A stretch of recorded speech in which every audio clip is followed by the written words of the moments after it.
Hi everyone and welcome to another card tutorial. This one again is featuring some gorgeous papers from Graphic 45.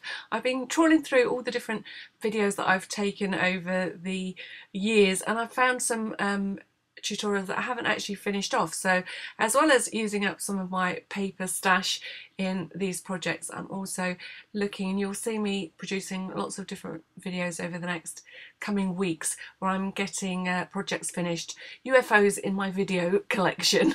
So this is all about making a card with the scraps that you might have left over from bigger projects once you've bought one of those lovely Graphic 45 collection paper pads, and this uses the Voyage Beneath the Sea paper collection. I actually made this for a Graphic 45 audition year before last, so you might have seen it in photographs, but this is actually how you make it. For a shaker card, you need a piece of paper in the back of the actual shaker section itself, and I wanted it to look a bit like a fish tank. So I've taken one of the journaling cards from the collection and I've removed the frame and added some glossy accents to the starfish, and I've cut out 5 little fish from the paper collection which I have glittered, and I have added randomly sort of in a circle with some foam pads underneath. You could also use perhaps silicone glue if you wanted to do that to raise your fish from the background. So that will provide the back for my shaker card. And I've also, again from the journaling cards, removed this because this is quite a nice sentiment to have in the centre of a card. So I've removed its little frame and I'm going to use this as the inside of the card itself. Both of these cards come from the Wild Wild Waves paper in this paper collection. For the base card, you will need 2 pieces of white cardstock that measure 6 3/4 inches by 4.5 inches. Orange paper that I'm using is called Ocean Quest, and you can use either side really. We're going for the orange.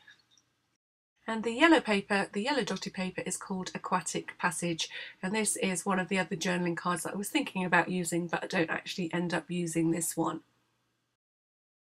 2 orange papers measure 4 1/4 by 5.5 inches, and we're going to stick that to the right hand side of the card as you look at it because of the way we're going to join this together.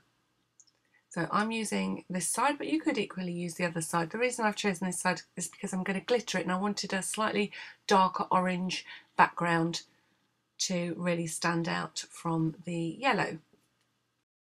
2 yellow papers measure 5 1/4 by 4 inches, so slightly less than the orange, and when you stick them down you're left with that nice orange border all the way round. So I'm using PVA glue, but you can use double-sided tape if you want to. As you see me making this card as I'm designing it, you'll see that my paper is slightly bigger than the measurements that I've given you. So I'm going to tell you the place to score your card from the left, and we're going to do a 1-inch score from the left-hand side. And that will give you the little tab that we are going to have on the left-hand side of the card.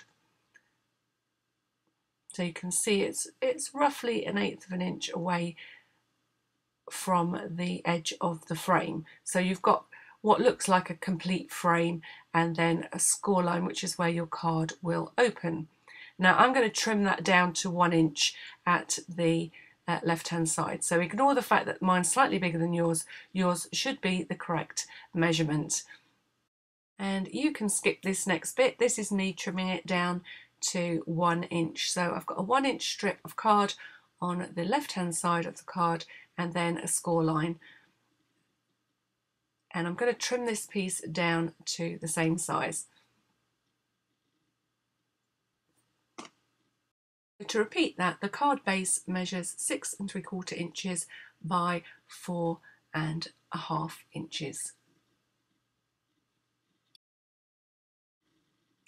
And then we're going to repeat the orange and yellow layers again, putting them towards the right hand side of the cardstock and laying down the orange piece first, which is the slightly larger piece, and then the yellow piece on top. So then you have two that look very similar, except one has a score line, which will be the top part of the card. So the bottom piece is not scored. And to decorate the little strip on the left of the card, I've got a piece of orange cardstock that measures 3/4 of an inch by 4¼ inches, and then one that measures 4 inches by ½ an inch, and we're going to layer those up on the left hand side. And again, I'm going to use glue to stick mine down, but you could use double-sided tape if you want to. And then we can join the front to the back of the card. You can see how this is going to open. And I'm just adding again some glue along that strip.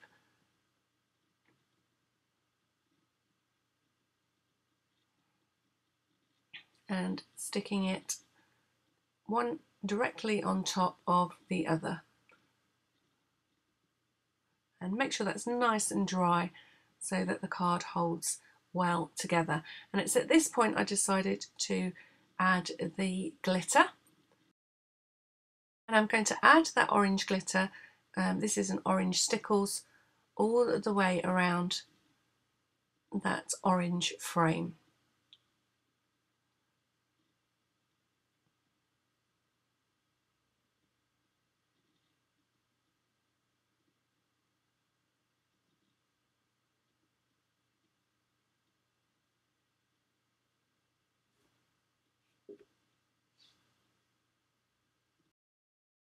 Because I'm impatient, I wanted to work and let the front dry as well. So I've just popped a little container of gems inside to keep the card open, and then I'm going to go around the orange frame on the two little pieces on the front of the card, or one little piece and one large piece. And then I'm going to pop that to one side to dry. And now we're going to make the shaker part of the card, and I've cut two of the border strips from the Deep Blue Dreams paper, and again I'm glittering those little fish.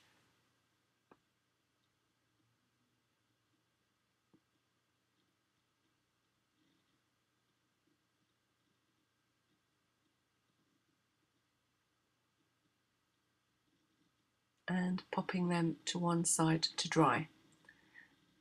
You can see that I also glittered or glossy accented the little fish on the journaling card I'm going to use on the inside. You also want to mount that on a piece of the orange patterned paper.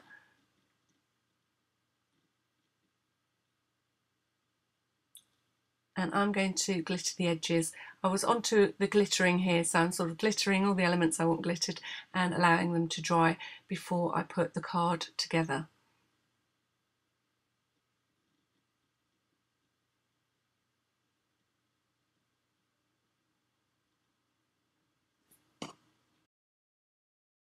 And then once everything's dry, I can stick that piece in the centre with what will be the greeting on the inside of the card on top.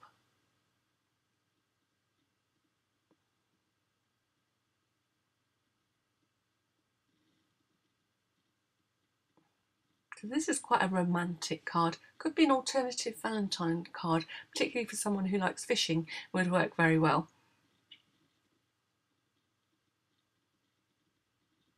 Or perhaps someone that's got a birthday that likes fishing.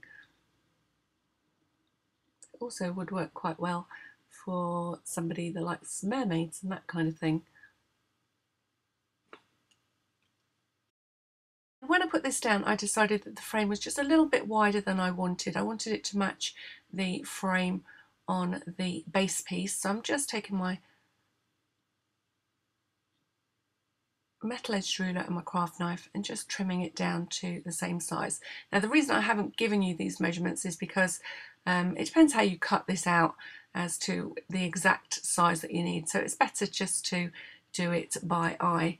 You can see my glue is playing up. and then I can stick this whole piece on the inside of the card. That's better.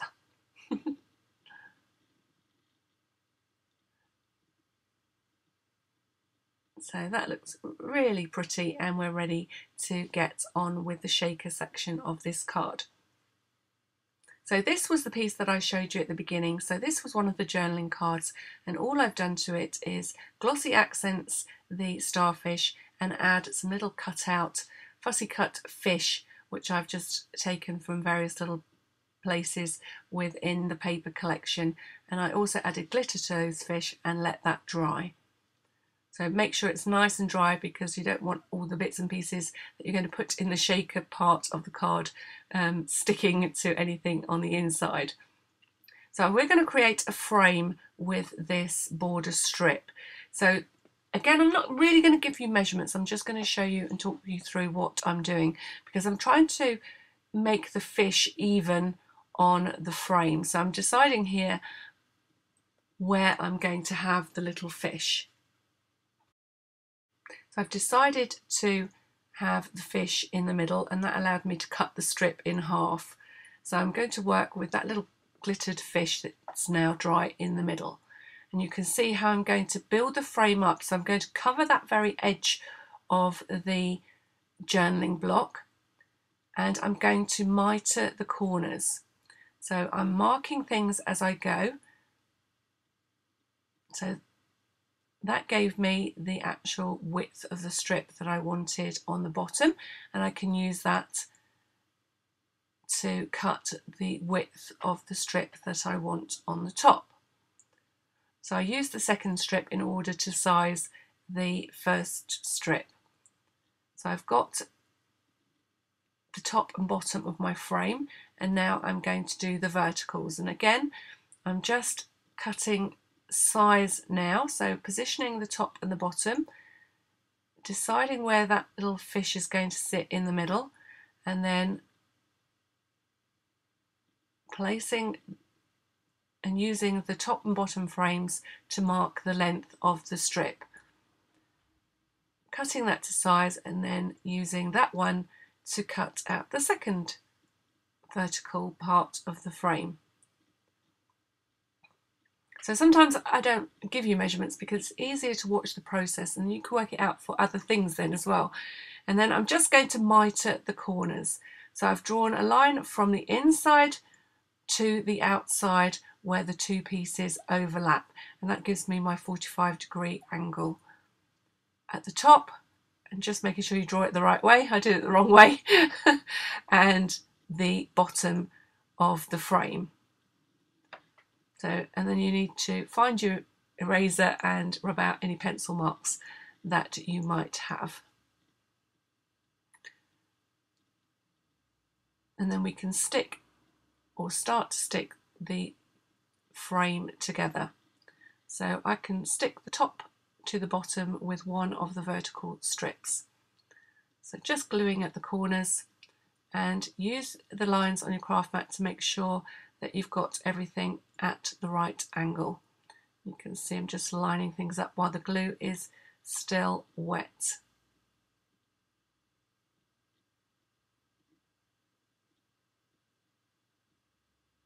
Quite got that right.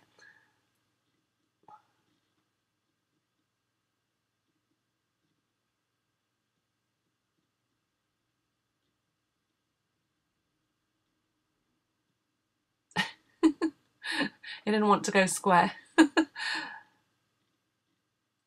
There we go. And then I'm going to create the same angles on the second piece.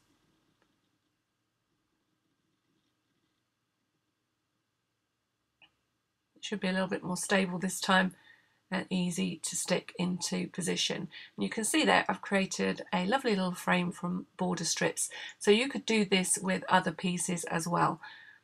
You know, if you wanted to create a frame for a photograph, for instance, you could do it in exactly the same way.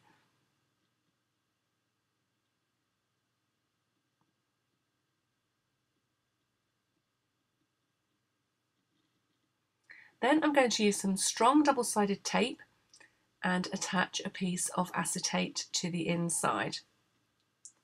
So you want to cut the acetate a little bit smaller than your frame.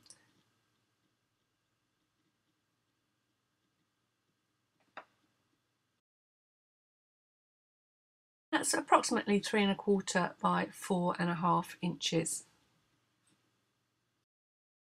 And then you can remove your double-sided tape and add the acetate to make your window.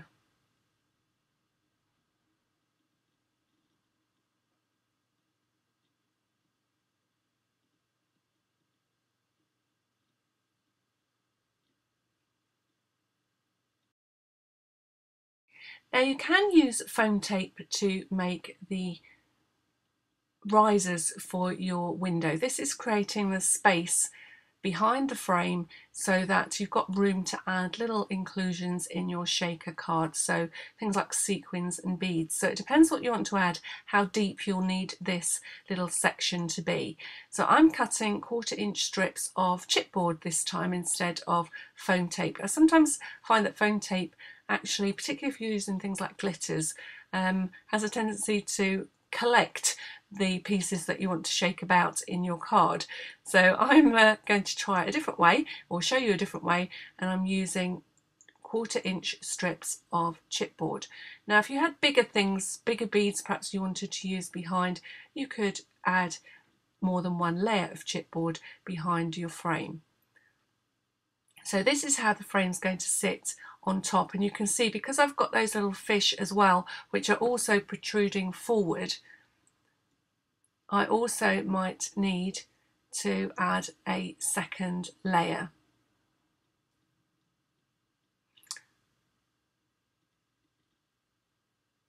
Now the reason I'm sticking them on the card and not on the frame is because I need to be able to put the inclusions in and then be able to see where to line up the frame. So I traced around the frame in position, and then I'm putting these strips just slightly inside the pencil line so that they won't show. So they're slightly shorter than the frame and they are on the inside of where the frame will finish off. And you'll see as we put the inclusions in, if we'd have done this the other way around, which obviously is a little bit easier to stick them on the frame, we would have then had the problem of tipping the card backwards and forwards in order to stick on the frame itself. Now you need to make sure that this is a snug fit, so spend a little bit of time just trimming those vertical pieces and making sure you don't have a gap. So if you get it wrong, cut another piece and make it have a really nice snug fit so that nothing escapes.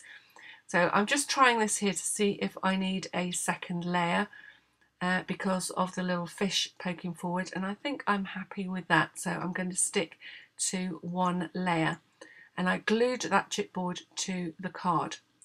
Now because I've got the acetate on the card front, or the shaker box front, I'm going to use some strong double-sided tape. Now, I didn't have 1/4 inch double-sided tape, so I'm improvising and using a thinner tape, but I can use 2 lots.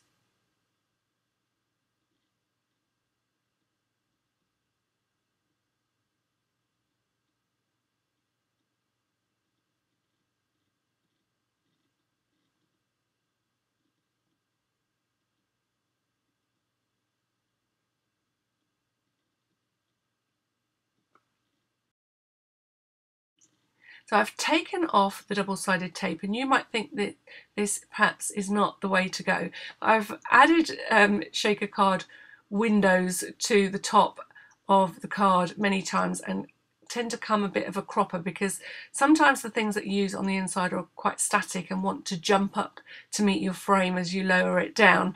In which case you might lose some of the things, or some of them might stick to your frame. And other times I'm pulling off the tape and I jog it, and then I still get bits and pieces sticking to the frame. So I found this way is the one that works the most for me. So when you're adding the inclusions, and I'm adding really, really tiny glass beads as well as some slightly larger glass beads to sort of create the effect of bubbles in the water. You need to make sure you have plenty so that you can see them at the bottom of your card once it is in the upright position. And then you're going to very carefully clean off the back of your acetate. You don't need to worry about the front too much because we can still get to that, but make sure there's nothing sticking to the back of your acetate, and then gently hover in the right position. You can see straight away I'm getting those glass beads sticking up already to, or jumping up to meet the acetate. I just realised that I had a pencil mark that was showing at this point, so I'm being careful not to get bits of eraser into that section, so you can avoid that by erasing first before you put this down. And once again I'm going to clean off the back of the window and then gently lower this into place. And then you're going to push everything down nice and tight so that everything is trapped on the inside of your card. And there we have some lovely bubbly inclusions on the inside of the shaker card, and the fish look like they're swimming through them. Well, that was the idea anyway. So it's almost like a little fish tank shaker card that we've got going on, and I wanted to decorate that sidebar, and I'm going to add some thread and some shells. So I'm taking my crocodile and roughly 1/2 inch from the top and bottom of the card, and right in the middle of the paper strip I'm punching 2 holes through both sections of the card, the front and the back, and then I'm going to take some thread that I think is quite similar in colour to what we've got going on with the turquoise, and I liked the thread slightly better than the orange, so I'm going with the thread. And I'm using a double strand of embroidery thread, and I'm threading from the back to the front, and I'm going to tie this at the top of the card with a double knot. You can see I'm using my finger just to hold that nice and tight, and a 3rd knot will make that nice and secure. Then we can add little bits and pieces to the 4 threads that we've got, and I've got these little tiny fish beads, fish and shell beads that I've had in my collection for ages. You could add little plain beads if you wanted to do in colours that you've got, or perhaps fish charms, little silver fish charms would work quite well dangling from the edge of your card. You don't want things to be too heavy and to pull your card over. These are quite light because they're plastic beads, and I'm going to tie them at different heights on the front of the card, and then I'm going to just use a little dot of glue once I'm happy that the knot is big enough to make sure that the knot doesn't come undone. So this glue dries clear, so I'm just adding a little dot of glue onto the knot and just sitting the bead on top of that. And then I'm trimming just to leave a little tassel below each of the beads.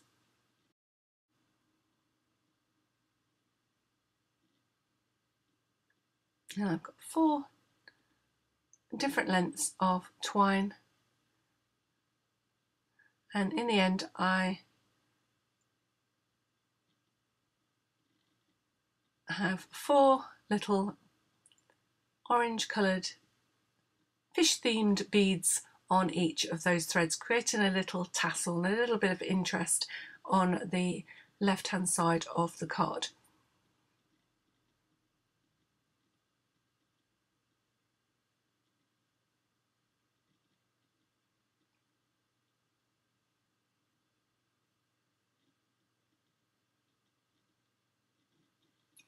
And then to finish everything off, I need to add some orange glitter to that frame.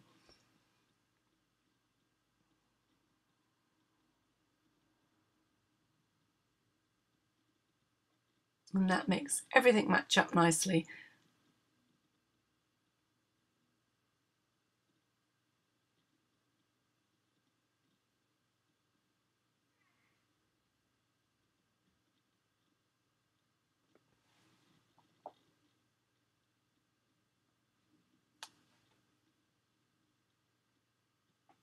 and purely because you can never have enough glitter, I'm going to use a turquoise stickles and highlight some of the coral that is on the frame. Now, I made this card some time ago when I was auditioning for Graphic 45 the last time, and I also made gift boxes to go with those, and I made 2 cards in total and made gift boxes to match. So I've just shared the other card. That was, I think, the last, or maybe last but one video that I shared with you, but this tutorial is also on my YouTube channel, so I'll leave you a link to the matching gift box so that you can make one to match your card if you want to. And this was the other version, so you can see how versatile Graphic 45 is. This is from the Precious Memories collection.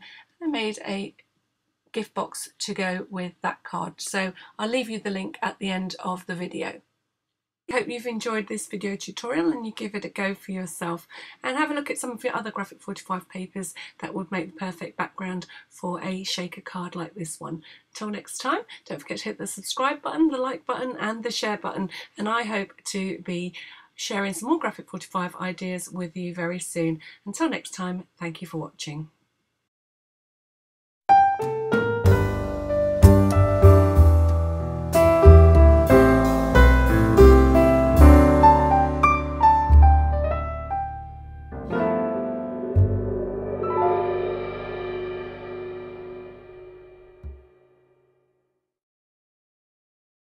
So as promised, here is the link to the tutorial that will show you how to make these lovely gift boxes, as well as a link to my complete Graphic 45 playlist. If you're a lover of Graphic 45, you'll find lots to inspire you on these tutorials and on this playlist. So this was another audition piece that I made. Sorry, there's no tutorial for this, but there's a look around it, and there will be a tutorial very soon coming to my Etsy shop.